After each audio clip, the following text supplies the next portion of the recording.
ఏదైనా ముచ్చట మీద మనం మాట్లాడుతున్నాం అనుకోండి, అది వాళ్ళకి నచ్చిన వాళ్ళు ఉంటే చెయ్యెత్తమంటారు. 10, 20, 30 మందిని అయితే లెక్క పెట్టచ్చు. గదే వేలకు వేల మంది ఉంటే లెక్క పెట్టరాదు కదా, గప్పుడే ఓటింగ్ పెడతారు. ఓ కాడ కూడా గిట్లనే జరిగింది.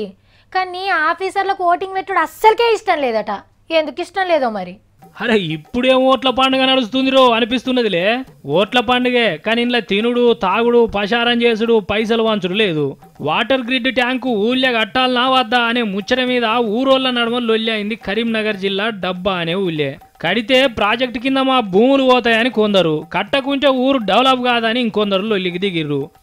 ఇట్లా అయితే పంచాయత్ దిగదని ఊరోళ్ళంతా కలిసి ఓట్లు పెట్టుకున్నారు. ప్రాజెక్టులు కట్టాలి అనేటోళ్ళు చింత చెట్టు గుర్తుకు, వద్దు అనేటోళ్ళు గుడిసె గుర్తుకు ఓటేయాలి.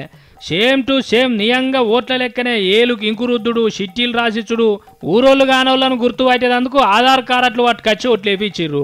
2000కు మీదనే ఓట్లుంటే 1500 దాకా ఓట్లేసిర్రు.